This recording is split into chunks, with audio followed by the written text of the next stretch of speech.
Welcome to Metaphysical Soul Speak. I'm your host, Elena Fox Starks.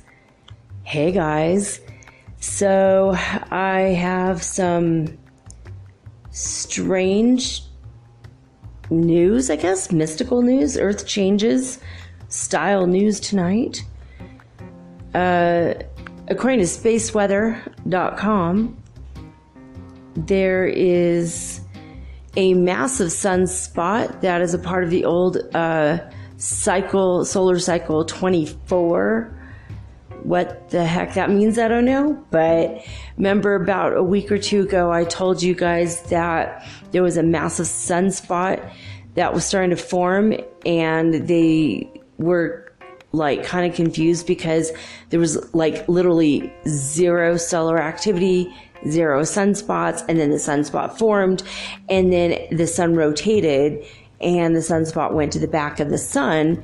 And even though the scientists were worried it could still affect Earth and knock out all the power grids, they were at least relieved that the solar spot was on the back of the sun.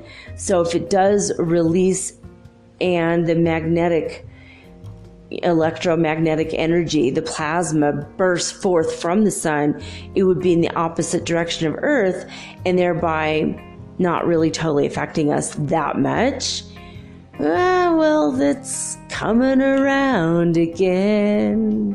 Yeah, okay, so the sunspot is coming around and it's going to be facing us again pretty soon, and they're not going to know more about it until it does. So on one hand, the researchers are kind of excited. They're going to get to hear or, be able to measure and test and not poke or prod. I don't know what you do with the sun, but anyway, they're going to be able to study it a little bit longer. But at the same time, they're a little scared because this sunspot now has gathered so much energy and it is so big that not only is it probably going to knock out a massive part of our electrogrids and affect the magnetosphere of the planet. And I'm thinking, woohoo, Aurora Borealis, yo. But at the same time, what can come from the sun this time can literally engulf the entire planet Earth. That's what they're worried about. I mean, it's possible it can knock out our grids and we might not be able to recover for weeks, if not months, potentially. This is going to be all of the satellites, electrical, like power grids, as well as screwing up the magnetosphere, which will mess the radar and the GPS, and it's possible it's just going to be a huge freaking mess. Or just blast us farther up into the fifth dimension and thereby destroy the third. Oh, I don't know. But that was a weird potential Earth change coming in the next few days to few weeks. They don't really know. They don't know what to expect, but this was a massive sunspot. So I have another Earth change news, which is strange. And I think that the numbers are significant. When I meditated on this a little bit ago, my higher guidance said, yes, the numbers are significant. So yes, we're going to read to you from the Angel Numbers app in case it means anything significant to you personally or in general as a collective whole thing. So at first number, at 7:22 a.m. today, Tuesday, April 9th, 2019, there was an earthquake southeast of Southampton, Long Island, New York. It was a 3.0, and it was centered 33 miles southeast of Southampton. So here are the numbers for this: 722, 3, and 33. I'm going to read you those numbers in my Angel Numbers app now. The meaning of 722. Your pure faith and optimism have created and attracted miracles. And now the meaning of the number 3. The ascended masters are helping you. Usually this means an ascended master you feel close to. For example, Jesus, Kuan Yin, a saint, or some other spiritual or religious figure. And finally, the meaning of 33. You have a strong and clear connection with one or more ascended masters who have answered your call and your prayers. Keep talking to them as they're helping you with your present situation. Now, I recorded that 5 minutes and 33 seconds into this recording, so I'm going to look up 533 now. Continuing with the 33 theme. Also, by the way, I started recording this at 8:33. So we're going to also go over that one in a minute. There's a lot of 33s here. I just felt it was super significant, so I'm reading it. 533 means your prayers for guidance on how to change your life have been heard and answered by many ascended masters who love and protect you. And finally, I started recording this at 8:33, and it says in the Angel Numbers app, you have been praying to receive financial help, and it's here. You're surrounded by loving and powerful ascended masters who have answered your call for help. Well, there you have it, guys. I hope that that is significant to you and helps you if you've had any questions along these lines. Now, I went to bed last night, took my own advice, and imagined that I was sleeping in the world's most comfortable bed. Ooh, even though I was not, but I have a good imagination, and I imagined that, and I was very comfortable and comforted by the fact that when I had my eyes closed, I could imagine and visualize myself being in the house of my dreams. I saw myself surrounded by beautiful furniture. I knew that downstairs I had a fireplace. I saw my swimming pool. I saw everything.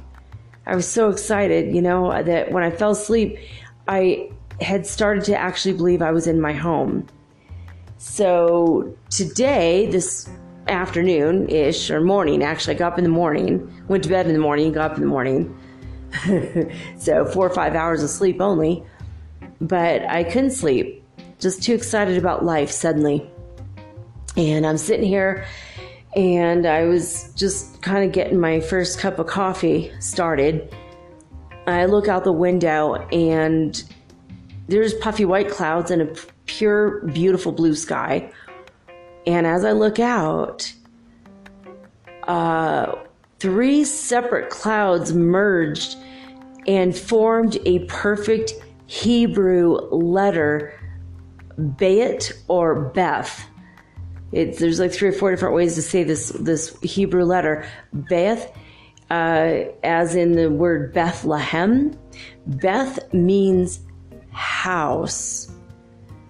I let that sink in for a minute. I'm like, wait a minute. What Hebrew letter is that? I'm like looking at it. I'm like, is it a Kof? No. What is that? Is it a Lamech? Is it a Lamed? I'm trying to remember. I'm like racking my brains. What is this called? And I'm like, well, let me look it up. And I kept looking up Lamech, and no, that was the 5th son of Cain in the Bible. That's nothing. Lamed, no, totally different shape. And then I asked God what was the shape, and God said, it's house. It's because your house is on its way to you. That's what my higher guidance said to me. So I looked up Hebrew letter for house. Sure enough, it's Beth, and that is what I saw in the sky, a Beth. Later in the afternoon, I saw another rainbow. My God, I have seen 5 rainbows in 4 days. that is unprecedented, except when I went to Lake Tahoe and it was raining like crazy and snowing and sunny, like during one week in which I was in Lake Tahoe. When I first started my podcast, it was rainbows all over the place. So, not my podcast. Actually, that was back when I had a radio show. I don't know. I just feel like something is in the air and it's wonderful. Right before the sun went down, the lower half of the sky was, half the sky to my back was half gray and half white. The white part was puffy white clouds, the real pretty ones that look like fluffy, light cotton balls. And then in the other half, the view from my bedroom, and if I stick my head out the window and look behind the building, it was black. It was like almost blackish gray and white. But from my direct view, the bottom half of the sky was a pale baby blue, like the most beautiful baby blue imaginable, with puffy white cotton clouds, little tiny puffs of clouds. And above that was pure pink, almost with hints of peach and purple, but just pink, but a baby pink. And then above that blue, it was like a magical, like the sky was making a magical rainbow color after the rainbow left. It was very, I don't know. Guys, go out and look at the skies. Please do yourself a favor. Pay attention. You know, gods and goddesses, the Lord and the Lady, the universe, whatever you want to call it, they're talking to you. The dragons who create the weather, the sylphs and energies and fairy folk of the air, they're talking to us. They're giving us messages through the sky. I mean, I have never seen the skies more beautiful than I have in the past 9 days. Speaking of skies, a little one's going to start taking to the skies soon and start flying. I did not know this, but Mr. and Mrs. Fred and Ethel Mertz, who I have named my pigeons outside my window, had a little baby pigeon. And this is the weirdest looking bird I've ever seen in my life. It's got an enormous beak. It's like, we don't know, is it half duck? It is the weirdest looking thing. Oh my God. It's like the back of its neck hasn't grown feathers yet. And it's like weird pinkish, weird skin. And then it's got these golden yellow feathers sticking out in every direction from its overly enormous head. This thing looks frickin' freakish. And Fred and Ethel have been stressing out. I hear this thing crying at night and they're constantly stressed out. Suddenly Fred and Ethel are dirty as hell. I mean, usually they keep their feathers prim and proper. Now they're just like covered in dirt.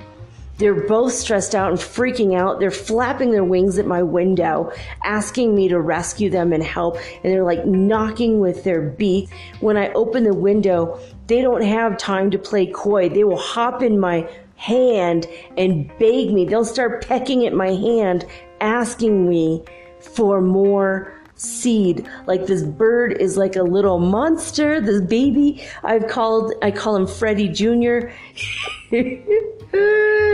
Freddy Jr., he's adorable, but really freakish. And he's like taking everything from them. They're like, they'll eat and then it's gross. They regurgitate the food back to the baby. And I think they're both doing this. And they're taking turns and they're starving. They're giving everything to their baby. And they're just, I mean, Fred is just being an a-hole lately. He's hopping over Ethel, walking on her head, not treating her with respect. I'm like, I don't like this machismo attitude that this pigeon is displaying. It's really irritating me. And he's like pecking at me. I'll open the window to take a picture and he like jumps at me and he flaps his wings at me and he's like banging his head on the window. He's so angry that I guess he's so hungry. I mean, I had to feed him several times today. My son fed him several times early in the morning, and they just want more and more and more. I'm like, listen, you guys are wild birds. You're not supposed to be relying on us. This is like a treat because we want to be your friend. But I mean, come on. And so today he was one more time begging for food late in the evening. I'm like, no. You got to leave because you've been treating me like kind of badly. And so he kind of flew off in a huff. And I think they left the baby for a couple hours. But they're just stressed as hell. I don't know what goes on in pigeon culture, but this is just unprecedented, I think. Anyway, that's my pigeon drama for the day. I did want to tell you one more Earth news story before I take a break.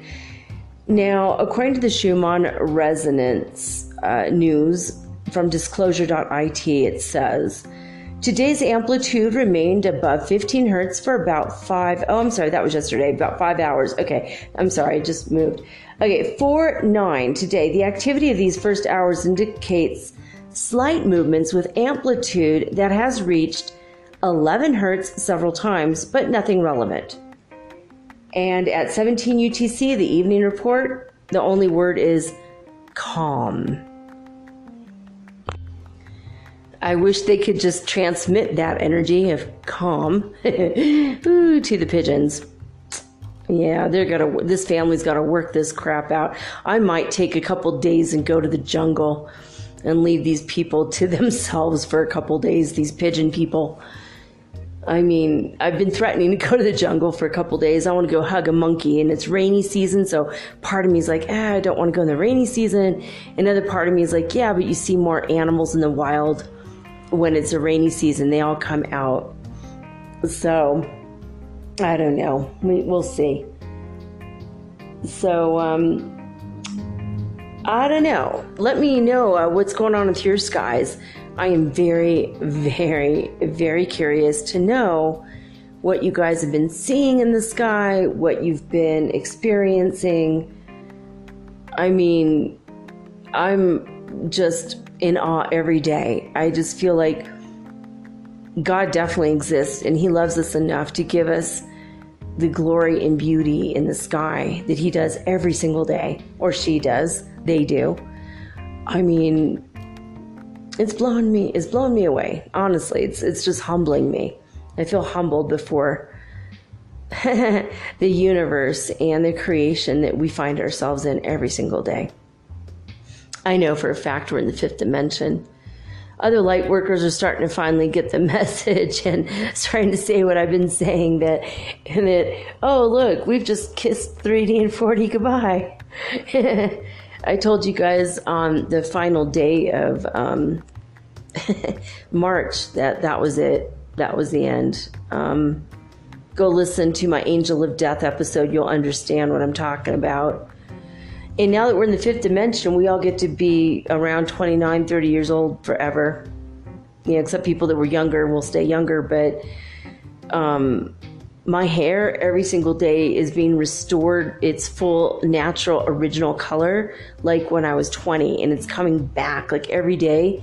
It's really freaky because I had my hair part that was dyed and then the white that was growing out, and now I have like a white streak kind of, and even that is starting to fade, and my hair is literally growing back.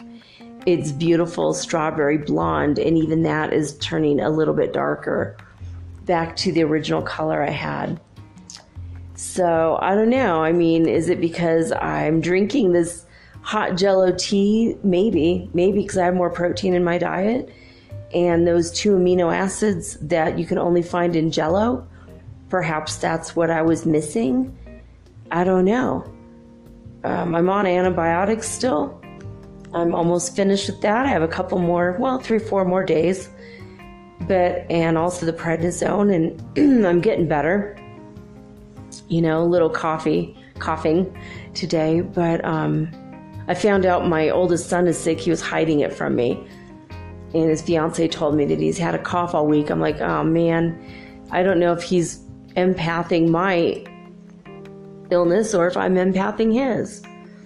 But if you guys are going through an illness, I want to let you know, please, by all means, go see a doctor, get the medicine. This might be just some remnants, the last little bits of the physical part of your physical body as we completely transform into crystalline structure beings in the fifth dimension. A lot of people have reported being sick. So, be nice to yourself. If you start to feel that, please go out of your way, go get some medicine. This might be the last time, so you have to say goodbye to all that. There is something that, before I take a break and get to tonight's topic, there is something that I read in the Ascension Perspective, Rise Above the Chaos of Life book by Dr. Kelly Bennett and Charlie. God, I cannot say this. Start over. The Ascension Perspective by Dr. Kelly Bennett and Charlie Romney Brown. I was reading today, like I told you guys, I had like 1 or 2 chapters left when I did the show on this book, and it's like every page is like a lesson that takes a couple days to absorb, at least for me. And then I get back to it slowly but surely. It's taken me like a year to read this book. But I was talking about going back to my childhood and feeling a little bit stuck on some of those memories that I held and cherished so dear. And I started to realize last night that it was the first time I felt absolutely solid and secure on the planet. I think I did mention this yesterday. And I've been thinking about this for like a week, like why those memories in particular? Why not like the first week I lived with a boyfriend, or, the day I got married, or, the first time I gave birth and felt complete in most of my missions here on Earth. I have like one last mission and I'm working on it right now. And then after that, I have another smaller mission, and then the greater mission I have with my twin. When he comes, we have a mission to complete together. But as far as all the stuff, why is it when I was just like 2, 3, 4 years old, why are those the memories that stick as the most beautiful memories of my life? Like why now? Like even though the other memories were beautiful, these are the ones that I keep coming back to, and I keep feeling pangs of longingness for it. Like I long for those days. Is it because my parents are dead? No, because I could go visit them in heaven, and I have done that. I project my consciousness to that dimension and go talk to them. Sometimes they visit me. My mom, not so much. She's still kind of in a state of homeostasis. She's being healed, but my dad died a number of years ago. Well, almost 14 and a half years ago. So he and I talk, whenever we want. So what is it? And so I came across this paragraph, and I'm going to read it to you because it may help you also. This is on page 218 of the Ascension Perspective. Become secure in the endless movement that we encourage. We are constantly morphing. There is no such thing as static security that is once found and then concretized.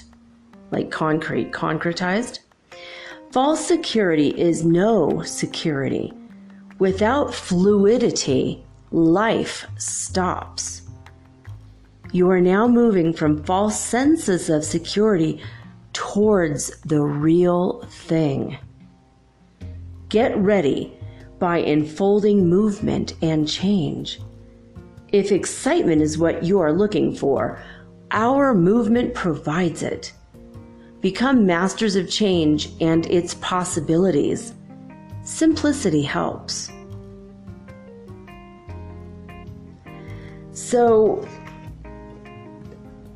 I don't know, that kind of helped me. I felt like I was stuck on it because that was the last time I felt a sense of absolute positive 100% safety and security, and I had concretized it. I felt like that backyard was going to be my backyard forever. That lemon tree, which is still there, I saw it on Google. That lemon tree was going to be my lemon tree forever. The way the sunlight dapples through the leaves of that tree and kisses the skin, the yellow, bright yellow flesh of those ripe lemons, the energy of that and the way it bounces off and would shine in my eyes so much that I'd have to close them because they would hurt. The smell of the freshly cut grass under my father's feet as he mowed the lawn with his non-electrical, really ridiculous mower. Those memories were so solid. The feeling and energy and joy of those moments, those little snippets in time, those moments I concretized. Even the way the sunbeams came through the trees and the way the air would go and the way it sounded in the palm trees and the way it made them sway when the Santa Ana winds came in the summertime. The way the dirt would cling to my cat's fur as Kimmy rolled around in the driveway. The way I had to pick bits and pieces of dirt out of his fur while petting him. All these memories are so solid, so concrete. And I have to let go of them now, and I know that I could always revisit them from a heaven perspective and see it and have it, and it's always in my mind. But I think that was the first time in my life when I was first born into this body that I felt that and I concretized it. What moments in your life did you concretize that you keep going back to when you lay down at night and your head hits the pillow? What moments do you hold on to that give you a false sense of hope and security? Because we haven't had a whole hell of a lot. Not lately, not in the past few years. Oh boy, no. Nope. Not a lot of security. Not a lot of security. We have had to find our happiness on the go. We have not been able any longer to find our happiness in knowing that we are physically and permanently solid. Not with earthquakes happening and fires happening. Not with wars occurring and the threat of potential wars occurring. Not with immigrants being ripped from their homes, and not with the cartel moving into certain places. There's certain gangs like the Latin Kings, they've taken over a couple continents now. In certain areas it's obvious, in other areas you have no idea what's going on. But I just got, right before I started recording this tonight, I got a warning from the STEP program. The CIA has issued a warning for the border of Ecuador and Colombia, south border of Colombia. There's they were like at a level 2, now they're at a level 4. Like, the people are being bombed and locals are being killed for the cocaine drug cartels there. It's, beyond business as usual. Some things are gonna be a little bit more polarized. So if you're in those areas, you've got to work a little harder to find that happiness. It exists, it's there, but happiness is on the go. We've got to go with the flow, and we've got to flow with our bodies and movement. In fluidity is now where your strength, your sense of security shall come in your moments of fluidity.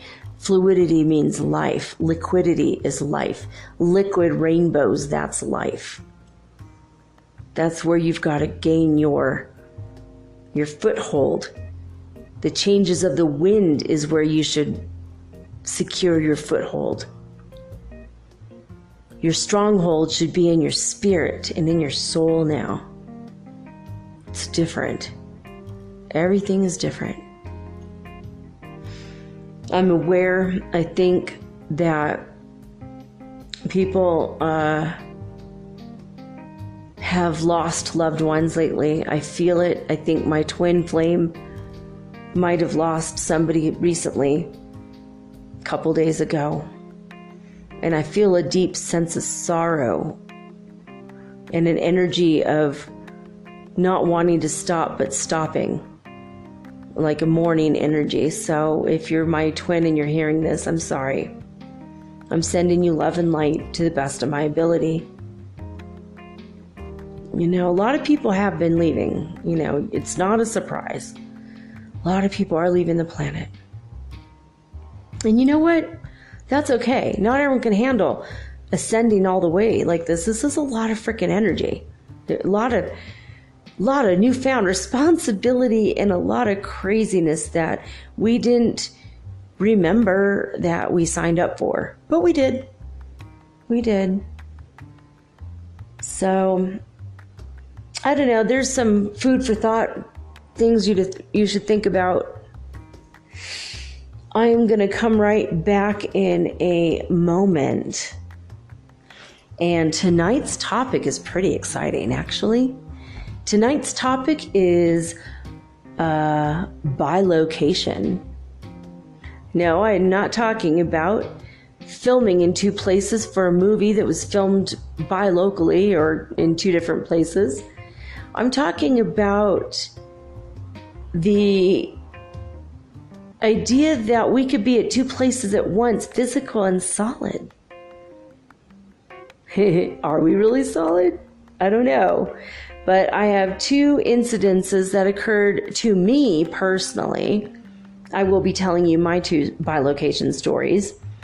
But first I'm going to talk to you about bilocation from, well, some stories that, you know, saints have bilocated. So we're going to go over that after this message. So you're going to want to stick around. And as Art Bell used to say, want to take a ride? Here we go after this message.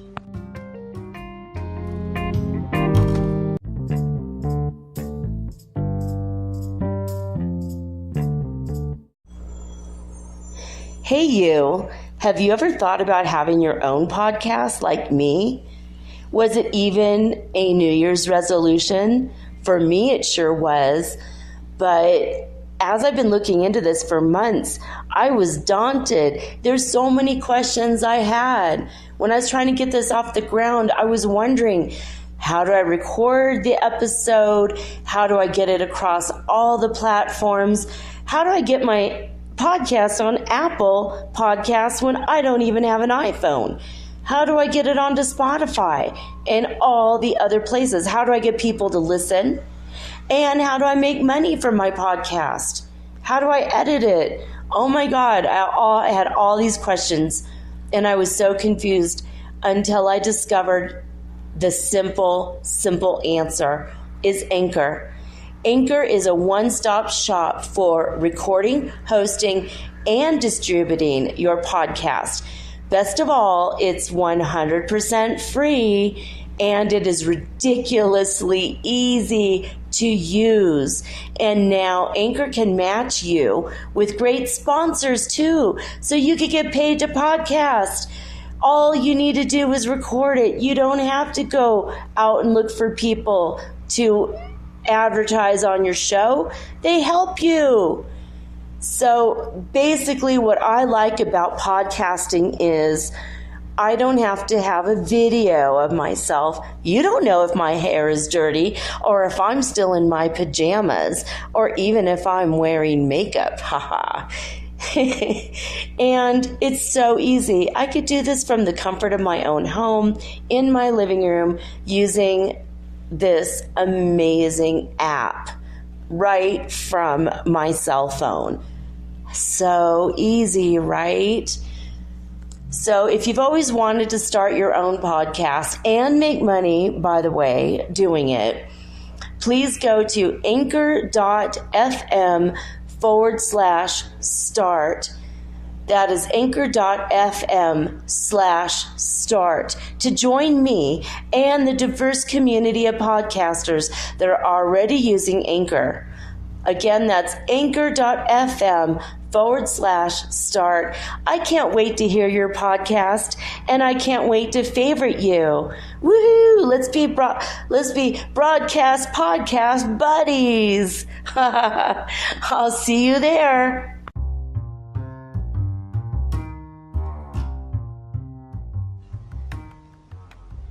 Bilocation. This is when a person is in two places at once. Usually this is commonly known as something that only a saint can do, although there have been many instances throughout history, but not many. It's extremely rare. More common would be when someone is having an out-of-body experience and they just show up somewhere. And so they're like in two places at once, like someone who's on an operating table and they leave their body and they look back down at their body and they're aware that they're in two places, but no one can see their spirit. Or astral projection, where you are either conscious or you're asleep and your spirit leaves your body, still attached to your body with a silver cord, and it takes off and can travel to anywhere, to a relative or to the outer space or another country, or sometimes to other dimensions, other parallel timelines. That's happening a lot more now with the ascension. But no, bilocation is not these things. Bilocation is something that many Catholic saints had. It's almost like a gift from God. It's bestowed upon you by the one will, according to the Catholic Church. When you look at the stories and accounts of this, Padre Pio is an example of this. He was in Italy, known to be in Italy, giving a sermon when he appeared to a woman in full physical form in the United States at the same exact time. Now, that's not the only time Padre Pio bilocated. He did it many times, and I think, as the stories go, he was not consciously aware that he was in two places at once. He was just only aware of one place. And Aleister Crowley, who was an occultist in England, known for starting the Hermetic Order of the Golden Dawn Mystery School. And he's written many books. He died a long time ago, God rest his soul. But there were stories about him bilocating. He had no conscious memory of it. It happened, and he'd be known to be one place, and then boom, he was at another place at the same exact time. And people later would tell him about it, and he's like, whoa, cool. I didn't know I was doing that. I wonder, though, today, now that we're going up in vibration, if this is not going to become more and more possible. Is this one of the powers we're coming into as we begin to recognize our godhood? What would you do if you had the power of bilocation? Where would you go? I mean, mine, I would probably go to Disneyland. But I'd bilocate to inside the park because it's so expensive. It's more spoken like a Heyoka shaman and not really like a saint. But I mean, what would you do with it? Honestly, the very first thing I'd do is I'd go visit my oldest son in California. That's what I would do with it. But I'm going to relay to you guys a few more stories before I tell you my own personal stories with bilocation. So in Portugal, there was a Portuguese man, Saint Anthony of Padua. After his death, he was named a saint by the Catholic Church. In the 13th century, he was a Franciscan friar, and he was a medical doctor. And he was known for miraculous healings, and a lot of miracles surrounded him. And one time on an Easter Sunday at the Cathedral of Montpellier, he was there in front of his congregation, and he was giving his sermon. And then he remembered that he had to go sing at a choir, with a choir in another city. And he was like, oh no. And he stepped back for a moment and he put his cowl over, I guess I want to say hoodie, not hoodie, but anyway, he put his cowl, it probably looked like a hoodie, over his head so it shrouded his face, and he appeared to be in a trance for a few minutes.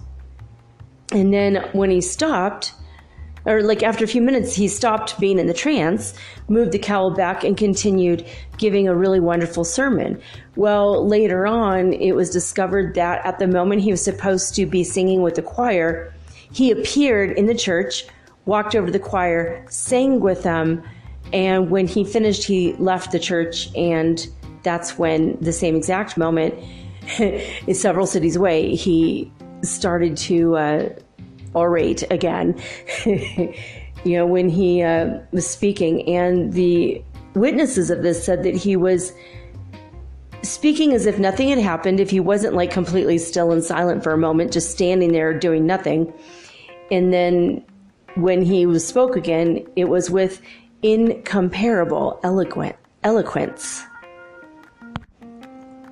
Now, St. Anthony of Padua also did this on another occasion. He bilocated when he was officiating at the Church of St. Pierre in Limoges on Holy Thursday. And then this is another time where he kind of double booked himself, and he's like, remembered it.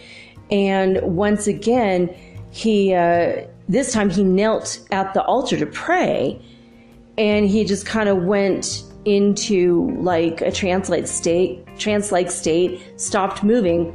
And then at the other church, like a long distance away, like a couple cities away again, he just appeared from within, or out of the shadows, like kind of out of some bushes. He just like walked on in and prayed and said his original sermon, and then came right back to the other church when he was finished, as if nothing had happened. He just like got up and nothing. So it's pretty interesting though, because they have witnesses in 2 cities on 2 occasions. So I am kind of inclined to believe this. I think that I know it's possible. I know for a fact this is possible. So let me see. I have a couple other stories here. Now in the 1500s, there was an Italian friar named St. Francis of Paola, and he was in a little chapel in Paterno, and while he was there, he went really deep into prayer, and people they knew he was visiting, they went in to talk to him, not knowing he'd be deep in prayer, and they saw how intense his prayers were. And so they thought, well, you know what, we're going to talk to him later. We don't want to disturb him. And they went out to the street, and there he was with a broom in his hand, sweeping up the street. And they were like, wait, what? Double take. And they went back into the chapel, and he was still in there deep in prayer. So that's kind of strange. Now, this did happen another time also with St. Francis of Paola, when he was doing a sermon in church. He was, preaching, but at the same time he was preaching back at the monastery, the servants reported that he wasn't preaching at all. He was actually helping them clean up and do all of the chores around the monastery at exactly the same time that he was giving his morning sermon. There is a story about an American photographer who had heard such great stories about the spiritual master Sai Baba that he brought his most sophisticated camera to take a picture of Sai Baba in person in India. So he flew from the United States and he went to Sai Baba and asked if he could take his pictures.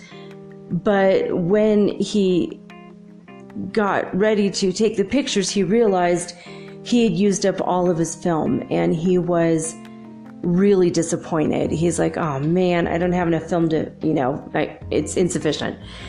And Sai Baba waved his hand just in a flourish, and in like a couple seconds, he had 2 rolls of the exact kind of film he needed for this guy to take his picture. So the American is like, whoa, that's cool. Obviously he probably didn't say that's cool, I'm paraphrasing, but he put the film in the camera, took pictures of Sai Baba, and had, just the time of his life with him. And when he returned back to the United States later, like a few weeks later, the guy behind the counter said, when he developed the film, he goes, oh, I know that man. He was here a few weeks ago and he bought 2 rolls of film. So, do you get that? He was in India, waved his hand, and had 2 rolls of film. So he created another body in the United States, bought the 2 rolls of film, and the miracle occurred. But then a couple weeks later, the American photographer discovered that the miracle had occurred. And there are a lot of accounts also, besides this one, that Sai Baba actually bilocated quite often, in fact. And it's not really unique to him in India. It's just one of the number of remarkable powers that is traditionally ascribed to advanced yogis. I think it's possible, the more we meditate, we will be able to do all this and more. Jesus said that, right? So it's very possible, I think, that bilocation is going to just be a normal, natural human power. Probably not in the next year. Probably not in the next 10 years, maybe. But I think in time, eventually in time. So there is another story that was one of my most favorite stories. Paramahansa Yogananda wrote this in his autobiography of a yogi. And Yogananda was running an errand for his father. He was sent into the local town of Benares, and he was going to deliver a letter. But his father mislaid the address, and he sent the boy instead to a certain Swami Pranabananda, who could forward the letter on for him. But when Paramahansa Yogananda arrived at the Swami's home, his front door was open. And so when he walked in, he found a pretty overweight, like a stout, sturdy man, meditating silently in a loincloth. And no warning had been given that Yogananda was coming, but it was immediately clear that he was expected. So before Yogananda could even introduce himself, the Swami said, "Oh, you're Bhangabhati's son. Of course, I'll locate your father's friend for you." The Swami then closed his eyes and went back into meditation. So the young Yogananda shuffled away awkwardly in the silence, not really knowing what to do or say. And after a little bit, he opened his eyes and he smiled at Yogananda and he said, "Little sir, don't get worried. The man you wish to see will be with you in half an hour." With that, the Swami once more resumed his meditational state. Now, the minutes ticked by, and Yogananda glanced at his little watch every now and again, but most of the time he looked at the yogi. Half hour later, the Swami woke up and announced that the man is near the door. So a few minutes later, there were footsteps on the stairs, and, well, the man walked in and went up to Paramahansa Yogananda. And he says, "Are you Bhangabhati's son who is waiting for me? Half an hour ago, Swami Pranabananda approached me as I was bathing in the Ganges River. I don't know how he knew I was there, but he said you wanted to see me at his apartment and asked me to return there with him. He grasped me by the hand and said it was a half-hour walk. He then announced he had other business to attend to. He left me and then melted into the crowd." Well, Paramahansa Yogananda had a little hard time dealing with this because he's like, no, I mean, Swami Pranabananda, he's not left my sight for a moment since I came first here a half hour ago. So bilocation is at the limit of what many people can believe. A lot of people find this to be very, very hard to believe. It's like, how is it possible? You're going through time and space, and it seems easy if you're astral projecting or it's an out-of-body experience, because you can very easily pass this off as a lack of oxygen to the brain, or you were sleeping, it was just a dream, or a figment of the imagination. But when there's a physicality involved, and it's in two locations, and both physical bodies of this person is standing up, or apparently in, it might be a trance-like state, but the idea is there's two separate physical bodies. So this is a little bit hard for people to understand. I believe it's true because of what happened to me. I'm going to go into that in a little bit. I'm going to tell you guys another story first. Now, the next one is a little near and dear to my heart. Now, going back to the Catholic Church, Saint Martin de Porres, he grew up in Peru, and he lived in Lima. His sister lived in Lima, and their mom had been she was a prostitute. And during the Spanish conquistadores time, he was born in 1579. So in about 1550 or 60, somewhere in there, his mother and father, collided. And basically the conquistador decided that even though he was in love with the prostitute, who was, she was a woman of color, had been brought over as an African slave before, or at least it descended somehow from slaves. So she was of mixed race, and then she got pregnant by a Spanish conquistador. So San Martin de Porres was in that society at that time, and especially by the Catholic Church, very much discriminated against. And he had been a doctor and a barber, and he loved to take care of animals, but he didn't have any money. And his sister was living across Lima and had a little house, just a very modest place. But he kept bringing in stray animals for her to take care of. And so he is often, if you see a picture of him, he'll be sitting there with a mouse and a cat and a dog, usually the domesticated animals, and they'll just sit and hang out with him in the picture. Well, that's how his life was. And I went to a church one day. I was led there by my higher guidance downtown Lima when I lived in the center. And I walked in and I was just hanging around, like, cool art. Wow, like this church is really old and really trippy. And I told my son-in-law, I'm going to go to the front, see what's up there. And I went up there, and it was the bones of Saint Martin de Porres. And I'm like, no way. I used to buy candles with his image on it and likeness for years. So somehow he knew that I loved him and had an affinity with him. He has become known as the patron saint of people of mixed blood. Now, the Catholic Church denied him, would not allow him to be a priest. They wouldn't allow people of color to be priests. They were racist dicks, actually. And they did not allow him. And so he just kept cleaning the church and performing miracles. And when he was at the monastery of the Holy Rosary in Lima, Peru, he actually, even though he was poor and it took him forever to be a part of the monastery, he never ever left the grounds except to go visit his sister. But he instantaneously appeared all over Lima. There was an account in which he would not go to sleep. He kept healing the poor and the sick, and I'll probably do a whole show on him.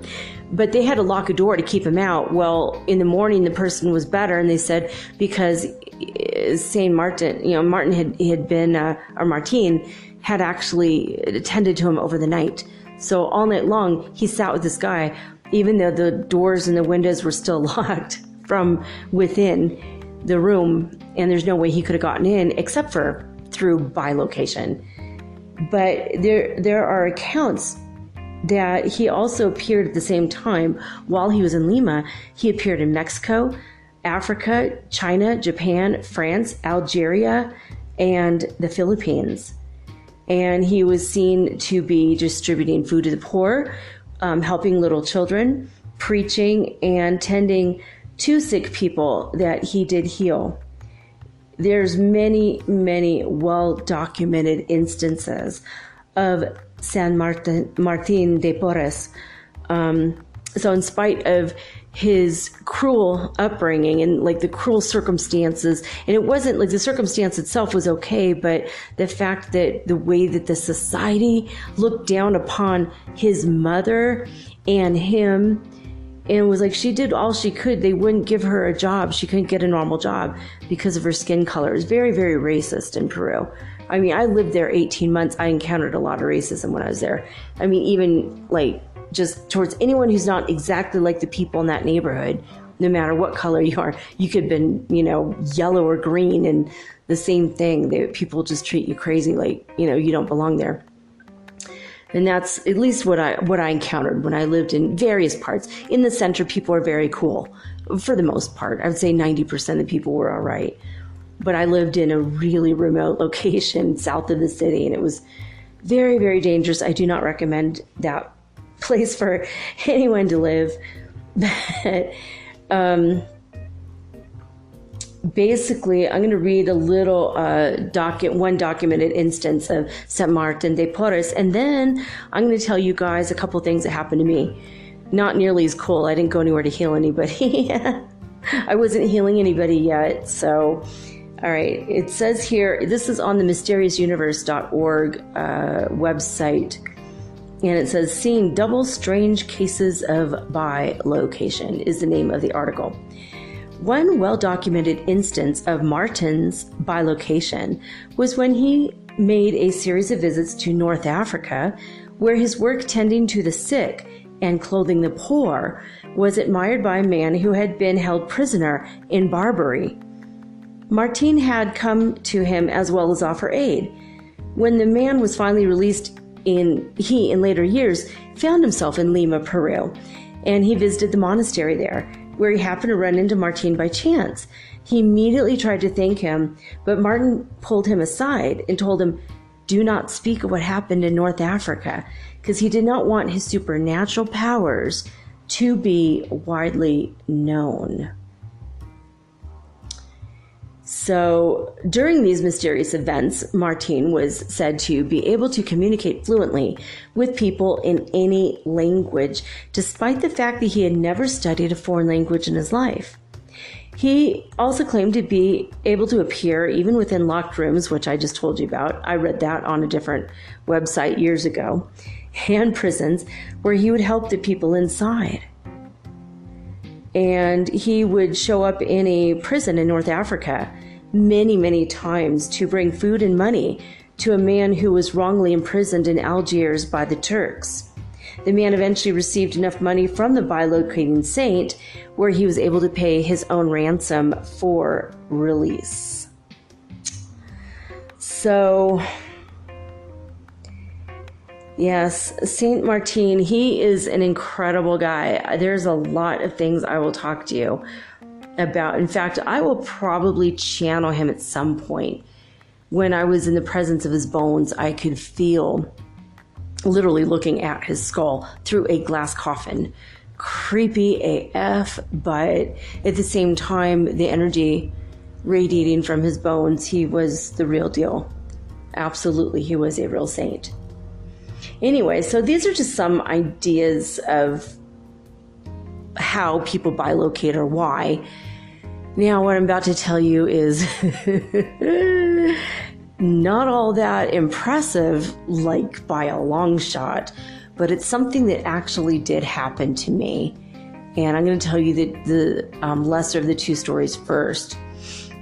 One day I was in a part of the Cal State University at Northridge campus, and I'd been sitting in this garden that hardly anyone ever knew about unless you were part of the agricultural department. And, you know, I don't even know, it's beyond agriculture. They had some, I guess, botany classes, but I mean, they didn't seem to be very popular.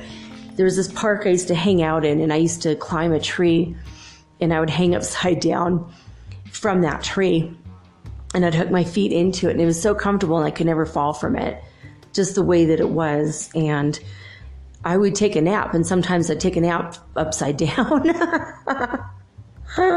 like a day bat or dingbat, I don't know. It just seemed super comfortable, and it always put my back into place because I was always suffering from problems with spinal issues. So, you know, like neck and back, and just sitting in class on a hardwood seat all day. So I would go there a lot, and like almost every single day. And one day I came out of this little park and nobody was around, but there was a payphone back when no one really had cell phones, and there were payphones everywhere still. And I don't know who, I think I was calling my mom. I just had a feeling to call my mom and wanted to tell her I loved her and that I was okay. I hadn't talked to her in a day or two, and I just really started to feel like I'm missing my mom. So I was standing in line at the payphone because out of nowhere, this man was there on the phone, and I was, you know, counting my change to put in the phone. And he gets off the phone and he turns and he goes, "Oh, Elena, do I know you?" And I'm like, "No, I don't think so." I was like, "Yeah, I totally know you." And now I do have face amnesia. So, I mean, full disclosure, I do have problems with not always recognizing people. But I know I never met this guy because I can't remember where he said that we met, but he told me this building that I had never been at on campus. And I think he said something to do with plants or botany or something. I'm like, well, I don't have anything to do with that department. And, you know, I just came out of this park a few minutes ago. He's like, "Oh, no, for sure. We were over there." And I don't know if he said we're there for a lecture or why the reason I was there. But he said, "No, I just felt like you were super fascinating because you are studying human sexuality and you want to be a sex therapist, you know, psychology and human sexuality." I'm like, "Well, that's true." And he goes, "Oh, this is weird because it's not you." And he goes, "You know, the more I look at you, you look a little different than the girl I was talking to, but your name's not Elena Fox, is it?" And I'm like, "Well, it's actually Elena Ziegler, but I'm thinking about changing my name to Elena Fox." That was weird. And he said, "Well, you know, you look like, she could be your sister, your twin, this person I was talking to, but you have the same major." And I'm like, "Yeah." And he goes, "Oh, I don't know." He goes, "I'm sure it was you." He's like, "Maybe her hair was a little shorter than yours, but the same red hair, same green eyes. I would know you anywhere. How do I know so much about you and I've never met you?" And I'm like, "I honestly don't know. You're kind of freaking me out, to be honest." And because just the other day, somebody told me the same exact thing about me.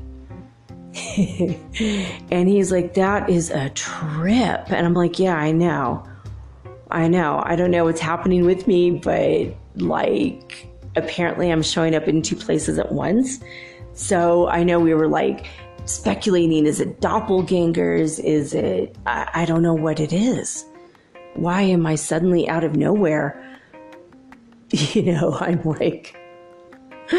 at a building I've never heard of. I'm doing things I've never knew I was doing, talking to people I've never met. I mean, he just kept looking at me and he just kind of kept looking up and down, and he's like looking at my hair and he's kind of walking around me in a circle going, "No, this is really a trip." He's like, your name is Elena, right?" I'm like, "Yeah." He goes, "But I think she said her name was like Alana. I think she didn't say Elena, but I mean, I don't know. And then he said something like, there was 2 other names he mentioned that my name could have been, or her name could have been, but he was freaking out. He goes, I think you have a twin somewhere. I think you have like, maybe, he's like, were you adopted? I'm like, yeah, I actually was adopted. And then I started freaking out even more. I have a twin on campus at the same time as me, studying the exact same things. And you know, everyone went, like, that was getting the degree in human sexuality. There wasn't that many of us. You know, like, everyone wanted to take human sexuality, but, like, medical embryology wasn't super popular, you know. Taking, like, full-blown master's level medical classes, that's not a fun elective for anybody unless you're going into medicine. So it was really weird that this woman had the exact major and the exact personality. She even laughed like me. She acted like me, but she went by, he said, Alana Fox. Now, I never called myself Alana until I moved to Lima, Peru. Maybe there's something in the frickin' water there that makes people bilocate and go back in time and go across space and time and dimensions. There were water wars when I was there. It's something to do with the Lima, Peru connection. I don't know. I don't know what that was. I just thought maybe this guy was high, but even though he looked like he might get high, he was very clear of mind when he met me. And the day that he said he met me, or the time frame in which he said he met me, I was nowhere near that part of campus, like, ever. I never went to that section of campus. You know, and I think he said something like over by the parking garages. I didn't even ever park there. I lived 2 blocks away. I walked to school. And when I did park, it was a different part of campus, never in that section. So it was very weird. I don't know what that was, what was happening there. But about a week before is when the biggest story occurred in my life about this. This is a story you're never going to hear anywhere else but here. And then eventually, if I publish a book about these ramblings that I'm doing, I might make them into transcripts and turn them into books and edit them lightly. But I think that'll be the only time you're ever going to hear this story. Oh, God, this is so insane. So I had been on it was a Thursday night or a Friday night. I think it was a Friday. Like, my friend started telescoping like on a Wednesday. My friend Michael Kruger, we used to call him Freddy as a joke, but his name was actually Kruger. And Michael would say, hey, Elena, my fraternity's having a party this week on Friday, and I really want you to go. Like on Wednesday, and then on Thursday he calls me, hey Elena, I really want you to be there. I really want you to meet my fraternity brothers. They're going to love you. They're the greatest bunch of guys. You're going to really love these guys. I really want you there. And, and then Friday he runs into me at the bar. End of the week, after I was able to drink, I would go and I would have a beer a couple times a month and sit and have a pizza and a beer and like really treat myself for having worked hard. And sometimes he knew my habits, so he shows up again. Hey, Elena, I want you to go. I really, really, really, really want you to go. This party is going to be the biggest blowout, amazing party ever. It's with all my fraternity brothers. There's going to be some sorority sisters there in case you decide next year you want to pledge. But even if you don't, just come and have free beer. I mean, we don't have enough time to party. We don't do enough together. I'll have some good weed. You're going to have a good time. And I'm like, oh my God, Michael, I had like a massive paper due like the following week, and I was stressed about it. Hadn't even started, and I was very, very stubborn, and I refused to use a freaking computer. I used a damn typewriter. I graduated in 1994, and I was typing on an electric typewriter in my bedroom. Even though I had access to the computer lab, the buses only ran so long, and I knew that if I sat in that computer lab, I would have no money to call a taxi. That would be insane money I could not afford. At that time, that at that time I was taking a bus and did not yet have a car. So actually, in my first story about myself, I just told you I didn't have a car yet. I don't think. Yeah, this was before I moved 2 blocks from campus, so both of these stories happened well before that. Oh, see, that's even weirder. Yeah, I only took a bus, so there's no way. I was definitely never, ever, ever near the parked garage in the case of the first story, like ever. My God, I forgot about that. Yeah, no, because that's what the problem was. I really wanted to go to the party with him, but I knew that I wouldn't have a ride home. I didn't have a car. I couldn't reliably say I'll just catch a ride with one of the drunk people because that's not safe. And I knew I had to have this thing done. I didn't want to wait till 6 or 7 in the morning and God, where am I going to sleep? And if I'm that drunk, who am I going to be sleeping with? Who am I going to wake up to? It was just a nightmare of a scenario for me. And I'm a Virgo and I'm stubborn. And I'm like, no, Michael, I've got to type this paper. It had to be like a 30-page paper. It's like super long, huge paper. And I'm like, it was very technical, psychological, like APA style writing. And it was like, I've got this massive study to do and I've got to do just, it's just too much. And I think I had like tests the next week. I was really stressed out. He's like, that's why you need to party. I'm like, oh, I really, really want to go. I really want to hang out with you outside of school and I really want to be there, but I can't. So he was just like, okay, fine, whatever. And that Friday afternoon, I went home just going, man, I really, really, really, really wanted to be there at this party. I wanted to go party and hang out and let loose. It had been literally years since I had done anything that crazy. And I just felt like I really needed it, really wanted to be there, but I just had to bite the bullet and stay home and be boring on a Friday night. And I decided I'm going to take a shower, I'm going to wash my hair, and then I'm going to study and do my thing. So I took a shower and I put on my, pajamas and my bathrobe and I went and I thought maybe I'll just watch TV. And then I thought I'm tired. Maybe I'll just lay in bed and read a book. And then I laid down to read the book and I decided my eyes were too sleepy. I thought, well, when I wake up at around 2 or 3 in the morning, I'll get up and do more. Well, I fell asleep with all of my lights on, hair wet, all of my lights on, didn't even blow dry my hair, nothing. I just slept in this state. And while I was sleeping in this state, I was completely unaware of what I was doing because obviously asleep, right? Like anyone and everyone who's asleep, unless you consciously astral project, which I am completely inept at. I don't do that. So I didn't really wake up until about 6 or 7 the next morning and just, went about doing my laundry. And then I spent all day long on that Saturday working on all of my stuff for the following weeks, writing my paper, typing it out, studying for my exams, Saturday and Sunday. And then Monday comes around. Monday rolls around and I tumble out of bed and I walk the 6 blocks to the bus stop and I take the bus for the several miles it takes to get to school.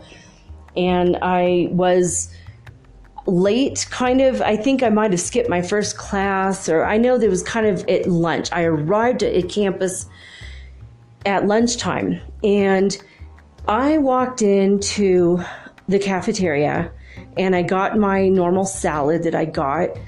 I was loaded up on a bunch of vegetables and a chicken breast. And it was like literally when I could afford that kind of food, that's what I ate. And when I couldn't, it was Taco Bell all the way for $2 a day.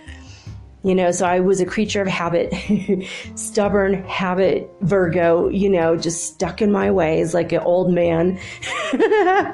So I know where I was and what I did and what I did not do. So what happened next really, really astounded me. So walking into the school campus, the school cafeteria, and I saw about 4 men, and they were sitting off to the right. And normally I would sit towards the center back part of the cafeteria. And this was in the psychology building, which when the earthquake hit Northbridge, we no longer had that building and that cafeteria was the best. The food was the bomb. It was so good. It was incredibly worthy of the price, and it wasn't even that much money. It was an incredible place to eat. It was my favorite place. And like, I literally, half of me cried for my psychology building being destroyed in the earthquake, and half of me cried because there goes my favorite cafeteria and most favorite place in the whole wide world to eat. Okay, so I walked in, and you have to understand, when you're like a junior and or senior in university, at least from my perspective, you don't dress a whole hell of a lot of, you don't wear good clothes. You just don't dress well. I mean, my senior year, then I wasn't quite there yet, but I think I was in the beginning of my senior year, or I can't honestly remember. It was the fall, so I think I had like 2 semesters left, and then that was it. And so I was still like, towards the end of this long 8-year haul. Normally people that are in freshman year, the frosh, they show up and they're like wearing perfect hair, perfect makeup. Their nails are done, at least the women. Their nails were done, and their clothes were polished and perfect, and their backpack was just super adorable. I mean, when I was in my junior and senior year in university, my backpack was held together by bobby pins and safety pins. I think maybe 1 hair clip and probably duct tape and a piece of rope. And I just did not give a flying frick about it. I just wanted to be the hell out of there. I mean, 8 years I was in college. I took a lot of classes that were superfluous, but I just have this thirst of learning. But at that point, I was just like, I want to be in the real world. I want to be done. I want to find the love of my life. I want to have kids. I want to have a career. I want it all. And I wanted it all now.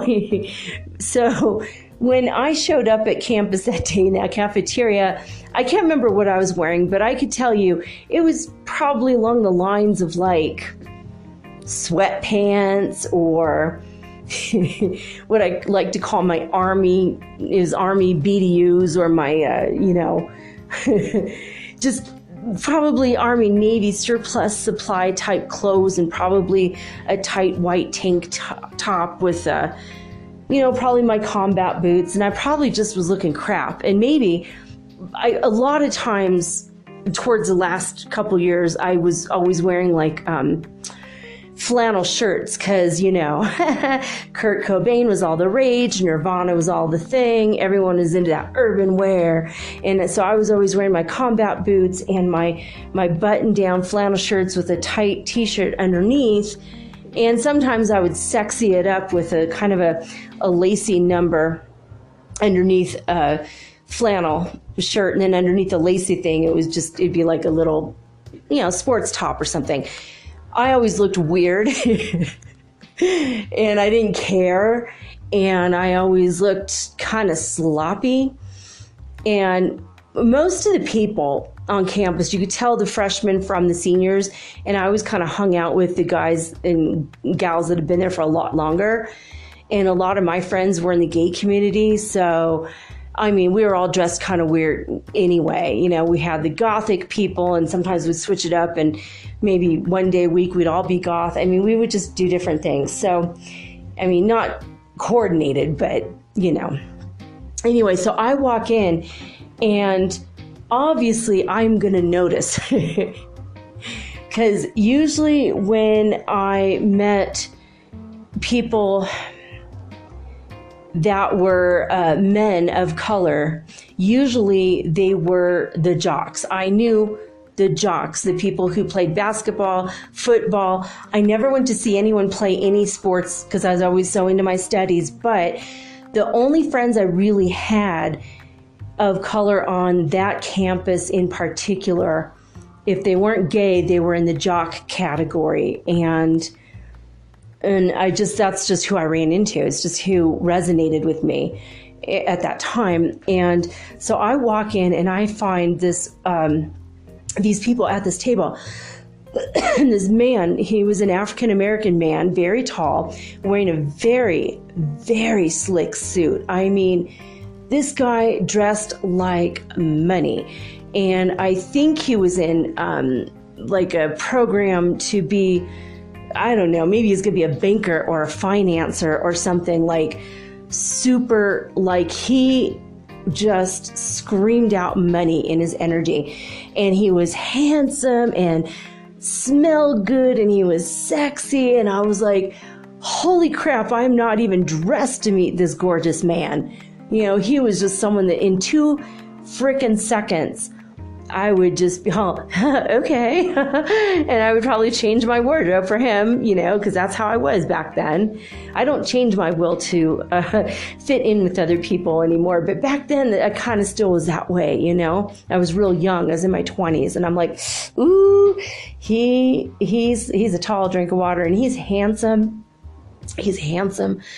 And I was going to go flirt with him, even though I looked like crap. No makeup, hair up, you know, combat boots, the whole thing. And I was all starting to say, hey. And he's sitting there with his friends, and his friends are also money. They were dressed to the nines. 4 gorgeous African-American men wearing these suits, and just like other people are kind of like, that's weird. Who are they?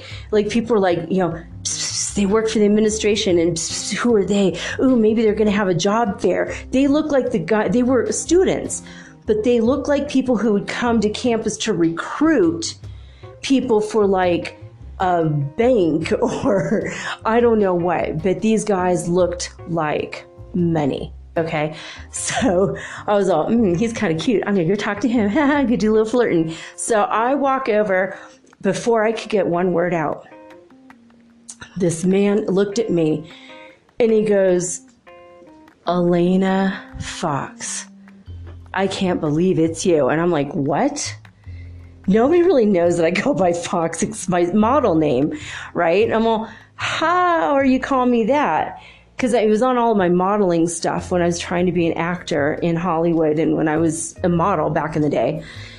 And he's like, well, you told me at the party on Friday. And I'm like, what party on Friday are you talking about? Party on Friday? I didn't go anywhere on Friday. In fact, I was invited to a party, but I went home because the buses only ran till like 8. And I had a shit ton of work to do. I had so much to get done. But I'm going to tell you what, I would have loved instead to have spent Friday night with you talking at that party. I go, what party were you at? And he told me exactly the block, the house where Michael had been, the one he kept trying to get me to go to. And I'm like, well, I wasn't there. I really wanted to go there. I've never been there ever. And he's like, you don't remember me? How are you going to do me like this? Is it because I'm black? And I'm like, oh my God, no, not at all. No, I've dated men and women and people of color, and I don't discriminate, you know? Only the good people from the a-holes, you know? And he's like laughing. He's like, why would you do this to me? He's like, I know everything about you. You're like the most amazing person I've ever met. My God, you're studying psychology. You're studying human sexuality. You're like a model / actress. You're like, and he knew everything about my life. This is not a cyber stalker, guys. This is before the internet existed to, you know, the public. This is before we had cell phones all around. We barely just had pagers. So how the hell did this gorgeous man know every single thing there is to know about me? I'm like, I know. Michael put you up to this, didn't he? You know Michael Kruger? And he goes, who? Who's that? Well, you know, Michael Kruger. His nickname is Freddy. He's really loud and obnoxious. I mean, if you know him, you know him. If you've been in the same freaking building with him, you know him. This guy is so loud that my boyfriend at the time, or my lover at the time, he and I would go, mellow. We would say that to him. It was like a thing, and people started saying mellow. So I said, the mellow guy. And he's like, no, I don't know who you're talking about. All I know is I went to this party and I was waiting for my friends who never showed up, and you showed up. And when you showed up, we talked outside. We went inside and got a drink. We came back out. We sat on the curb and we talked all night long until the sun came up. Don't you remember? You didn't go home until like 6 or 7 in the morning, which is incidentally when I woke up the next morning. So he's like, why would you lie to me? I'm like, I am not lying to you. I want to know you. You look like a really amazing, awesome person. I want to get to know you. He's like, but you did on Friday. I'm like, but I don't know you. I don't remember you. And he kept saying his name. And I'm like, I don't know you. I've never heard that name in all my life. I don't know who you are. And I started to freak out. I started looking over my shoulder like, oh, this is a CIA experiment or something. I started to get really paranoid. I'm like, I kid you not. If you find my friend Michael, he'll tell you I didn't go to that party. And he's like, well, you didn't go to that party. You were with me in front of the house the whole night long. Why you gotta do this? Why you gotta do this to me in front of my boys like that? And his friends are all, she's a racist, she's a this, she's a that. I'm like, no, I'm not. I will date you this week. When you want to go out? He's like, well, now that you're denying me, I don't want to go out with you. I'm like, well, now that you're being like that, I don't want to go out with you either. I'm like, no, but for real, all kidding aside, I am scared to death right now. How do you know everything there is to know about my life? I'm like, did I look like a ghost? Was I? He's like, no, just like now, you were solid. We held hands. I'm like, we did what now? I don't remember this. And he acted like maybe we even kissed a little, like we kind of maybe made out while we're sitting on that curb, like he might have kissed me. So he was taking this really personal, like really hard, that I had totally dissed him in front of his homies, and I did not. I would never deny someone like that. I mean, if I would, why would I even tell you guys the story right now? It'd be super embarrassing if I was that way, but I'm not. So I'm like, I don't know. I would never, ever deny you, but I truly don't know anything about you.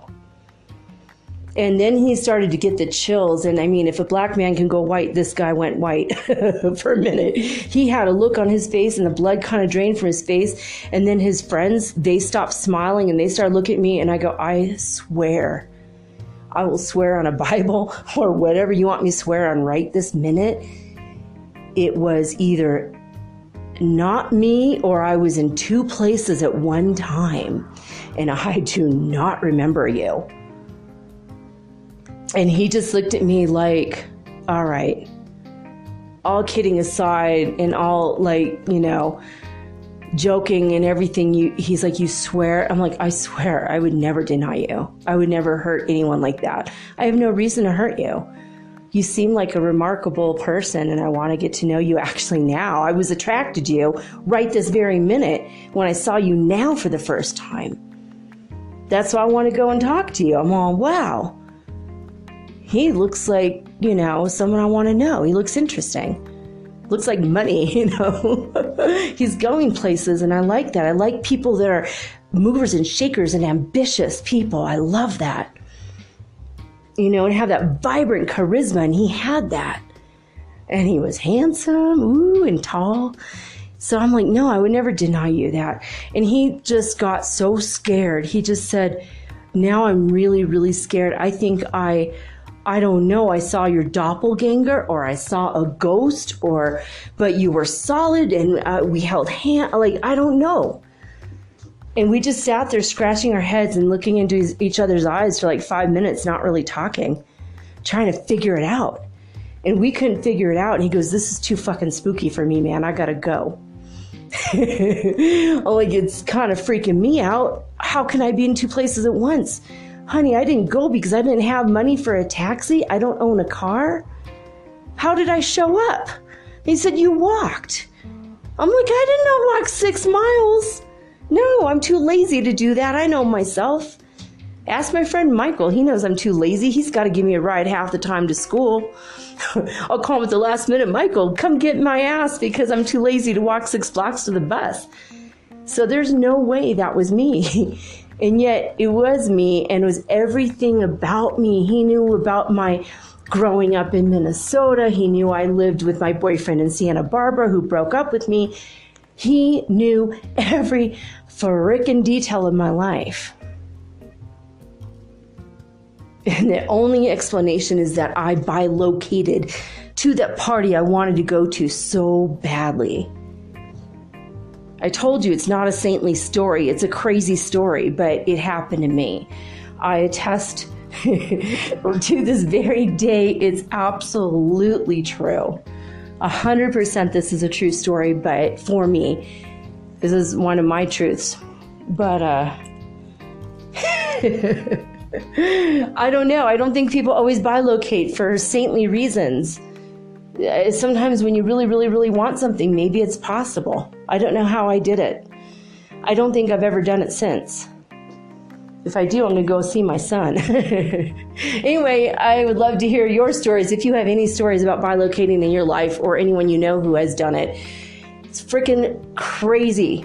Crazy thing to think about. I love this stuff. Anything supernatural, paranormal, spiritual to do with ascension, drop me a line, metaphysicalsoulspeak@gmail.com. And that's all I got to say about that, guys. I love each and every one of you with my whole heart. And I'm glad we're on this crazy journey floating through space on planet ship Earth. So I'm signing off. Signing off now with peace and love and vibes of the holy fifth dimension. Until next time.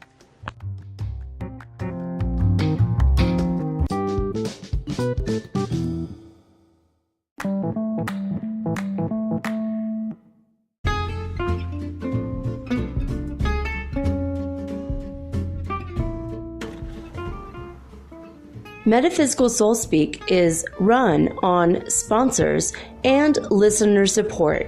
This means listeners like you. If you are so inclined to support my efforts and my little podcast, please visit me at anchor.fm/metaphysical and pledge an amount of your choosing today. Thank you.